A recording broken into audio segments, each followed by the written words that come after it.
प्यारे दर्शकों नमस्कार। तारीख आज 19 जनवरी 2026 दिन सोमवार, हिंदी तिथि माघ माह शुक्ल पक्ष प्रतिपदा। आइए नजर डालते हैं हमारे प्यारे राज्य उत्तराखंड की तमाम बड़ी खबरों पर। वीडियो शुरू करने से पहले कमेंट बॉक्स में जय हिंद लिखकर हमें सपोर्ट करें। तो चलिए शुरू करते हैं। अगस्त सितंबर में प्रस्तावित श्री नंदा देवी राजजात स्थगित कब होगी, इसकी वसंत पंचमी पर होगी घोषणा। इस वर्ष अगस्त सितंबर माह में प्रस्तावित हिमालय महाकुंभ श्री नंदा देवी राजजात 2026 को स्थगित कर दिया गया है। इस साल मलमास होने के कारण यात्रा सितंबर माह के अंत में समाप्त होने, यात्रा समाप्ति पर बुग्यालों में बर्फ होने, राजजात के पड़ावों पर ढांचागत सुविधा के कार्य नहीं होने और प्रशासन के पुनर्विचार पत्र पर समिति ने इसका फैसला लिया। अब वसंत पंचमी को राजजात किस वर्ष होगी, इसका कार्यक्रम जारी किया जाएगा। कासुआ नोटी से हेमकुंड और वापस नोटी तक होने वाले सचल महाकुंभ श्री नंदा देवी राजजात का इंतजार बढ़ गया है। बीते 3 वर्षों से समिति ने इस वर्ष अगस्त सितंबर माह में यात्रा प्रस्तावित की थी, लेकिन अब इसे स्थगित कर दिया गया है। कोहरे और शीतलहर ने बढ़ाई ठिठुरन, सूखी ठंड कर रही परेशान। लंबे इंतजार के बाद प्रदेश के ऊंचाई वाले इलाकों में बर्फबारी हुई तो मैदानी इलाकों में इसका असर देखने को मिला। राजधानी दून में कोहरा छाने और शीतलहर चलने से सूखी ठंड ने परेशान किया। मौसम विज्ञान केंद्र की ओर से जारी पूर्वानुमान के अनुसार देहरादून समेत हरिद्वार, उधम सिंह नगर, चंपावत, नैनीताल और पौड़ी जिला के कुछ हिस्सों में कोहरा छाने का येलो अलर्ट जारी किया गया है, जबकि उत्तरकाशी, चमोली और पिथौरागढ़ जिला के कुछ हिस्सों में बर्फबारी व हल्की बारिश होने की संभावना है। खासकर 3400 मीटर से अधिक ऊंचाई वाले इलाकों में बर्फबारी के आसार ज्यादा है। आने वाले दिनों की बात करें तो 19 और 20 जनवरी को प्रदेश भर में मौसम शुष्क रहेगा। नैनीताल रामनगर के होटल कारोबारी ने गिनाई चुनौतियां, बजट में पर्यटन को प्राथमिकता की मांग।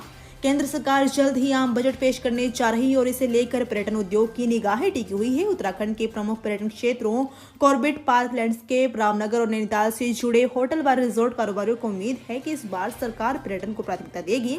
कारोबारियों का मानना है कि बजट में राहत मिलने से न केवल पर्यटन उद्योग को संजीवनी मिलेगी, बल्कि राज्य में रोजगार और आर्थिक गतिविधियों को भी मजबूती मिलेगी। कॉर्बेट लैंडस्केप स्थित एक 5 स्टार प्रॉपर्टी के मालिक विकास जिंदल ने कहा कि पर्यटन उद्योग देश की अर्थव्यवस्था में अहम भूमिका निभाता है। उत्तराखंड जैसे छोटे राज्यों में तो राजस्व और रोजगार का सबसे बड़ा जरिया ही पर्यटन है। उन्होंने पिछले बजट में 7,500 रुपए तक के होटल कमरों पर जीएसटी घटाकर 5% किए जाने के फैसले के लिए वित्त मंत्री का आभार भी जताया। गोपेश्वर में कांग्रेस कार्यकर्ताओं ने सांसद महेंद्र भट्ट को दिखाए काले झंडे, पुलिस से झड़प। सांसद चैंपियनशिप ट्रॉफी के अंतर्गत खेल प्रतियोगिताओं का शुभारंभ करने गोपेश्वर खेल मैदान में पहुंचे राज्यसभा सांसद व भाजपा प्रदेश अध्यक्ष महेंद्र भट्ट का कांग्रेस कार्यकर्ताओं ने काले झंडे दिखाकर विरोध किया। उन्होंने अंकिता भंडारी को न्याय दिलाने की मांग उठाई। विरोध प्रदर्शन में उत्क्रांत कार्यकर्ता भी शामिल रहे। वहीं कार्यकर्ताओं को पुलिस ने रोका तो कार्यकर्ताओं की झड़प हो गई। वन अनुसंधान संस्थान में पर्यटकों के प्रवेश पर रोक, सुरक्षा व्यवस्था का हवाला पर चर्चाएं कुछ और। वन अनुसंधान संस्थान में दर्शकों के प्रवेश पर अस्थायी तौर पर रोक लगा दी गई है। रोक लगाने के पीछे सुरक्षा व्यवस्था का हवाला दिया गया है। वन अनुसंधान संस्थान के संग्रहालय और भवन को देखने के लिए प्रतिदिन 500 से 700 तक लोग पहुंचते हैं। शनिवार और रविवार को संख्या और बढ़ जाती है, लेकिन सुरक्षा कारणों का हवाला देते हुए फिलहाल वन अनुसंधान संस्थान प्रबंधन ने इस पर रोक लगा दी है। इस संबंध में कुल सचिव विकास राणा ने आदेश जारी किए हैं। इसमें कहा गया है कि सुरक्षा व्यवस्था के दृष्टिगत संस्थान परिसर में सभी पर्यटकों के लिए तत्काल प्रभाव से अगले आदेश तक अस्थायी तौर पर प्रवेश बंद रहेगा। केवल पूर्व अनुमति के तहत शैक्षणिक भ्रमण पर ही संस्थान में प्रवेश की अनुमति मिलेगी।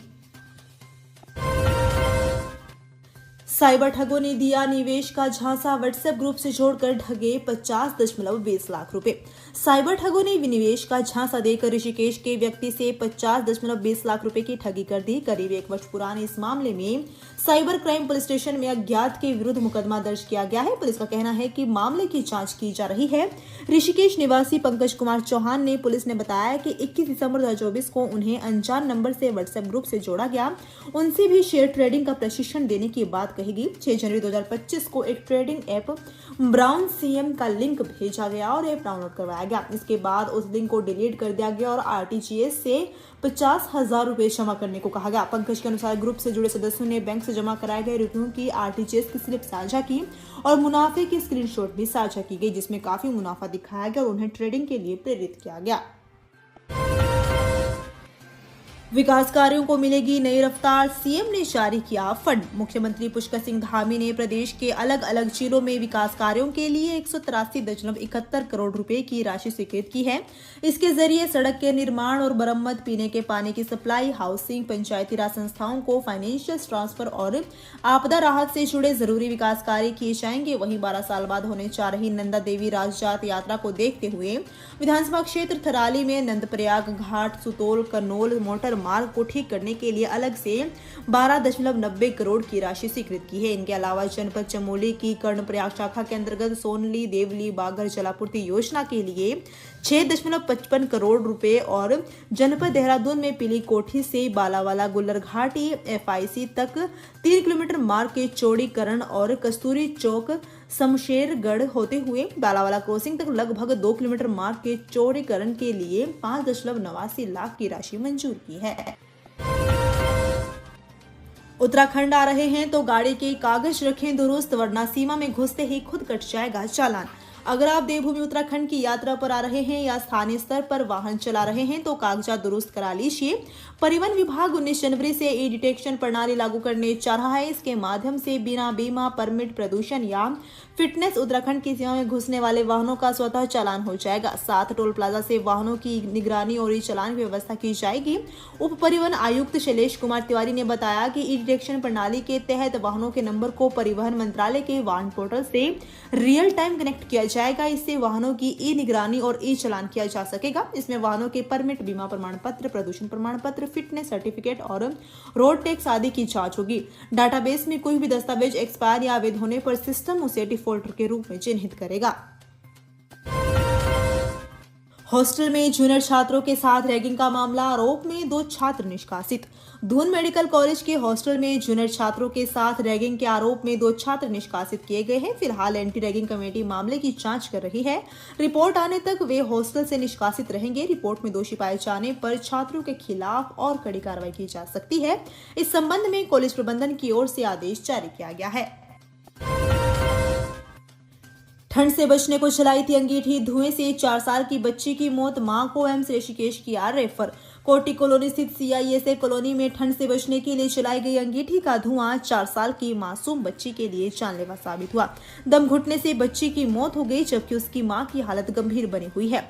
महाराष्ट्र के अहमदनगर निवासी गणेश पालवे CISF में कांस्टेबल के पद पर तैनात है। उनका परिवार कोटी कॉलोनी स्थित CISF कॉलोनी में रहता है। जानकारी के अनुसार गणेश पालवे अस्वस्थ होने के कारण उपचार के लिए देहरादून गए हुए थे। 16 जनवरी की शाम ठंड से बचने के लिए उनकी पत्नी मोनिका गणेश पालवे ने कमरे में अंगीठी जलाई। रात के समय अंगीठी कमरे के अंदर ही रख दी। अगली सुबह लगभग 10 बजे तक जब कमरे का दरवाजा नहीं खुला तो आसपास रहने वाले लोगों ने उनका दरवाजा खटखटाया, लेकिन भीतर से कोई प्रतिक्रिया नहीं मिली। रतकोटी गांव में घास काटने गई महिला पर गुलदार ने किया हमला, बुरी तरह किया घायल। पौड़ी में पाबो के रतकोटी गांव में घास काटने गई महिला को गुलदार ने हमला कर घायल कर दिया। गुलदार के हमले में महिला के दोनों कंधों पर घाव के निशान बने हैं। महिला को पाबो सामुदायिक स्वास्थ्य केंद्र में प्राथमिक उपचार के बाद जिला अस्पताल रेफर किया गया है। जानकारी के अनुसार नागदेव रेंज के रतकोटी गांव में गुलदार ने घास लेने गई सोबती देवी पर हमला कर दिया। ग्रामीणों के हो हल्ला करने पर गुलदार भाग खड़ा हुआ। रेंजर दिनेश चंद्र नोटियाल ने बताया कि क्षेत्र में गश्त बढ़ा दी गई है, साथ ही ग्रामीणों को जागरूक किया जा रहा है। आवारा पशुओं को पालने पर उत्तराखंड सरकार देगी रुपए, हर महीना कितनी होगी कमाई।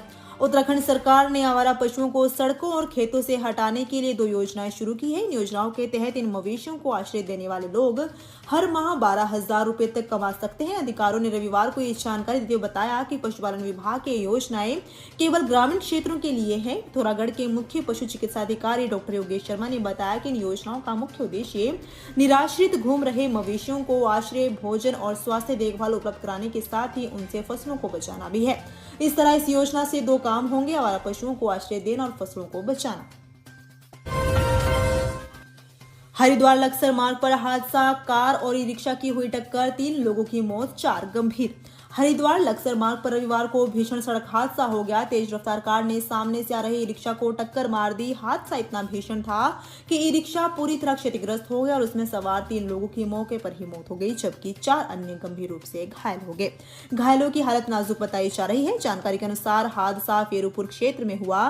टक्कर के बाद सड़क पर अफरा तफरी मच गई। आसपास मौजूद लोगों ने तुरंत घायलों को बाहर निकाला और पुलिस को सूचना दी। कुछ देर के लिए मार्ग पर यातायात बाधित रहा। स्थानीय लोगों की मदद से पुलिस ने स्थिति को संभाला और घायलों को एम्बुलेंस के जरिए नजदीकी अस्पताल भिजवाया। तो ये थी उत्तराखंड की बड़ी खबरें। हम मिलेंगे अगले बुलेटिन में, तब तक के लिए धन्यवाद।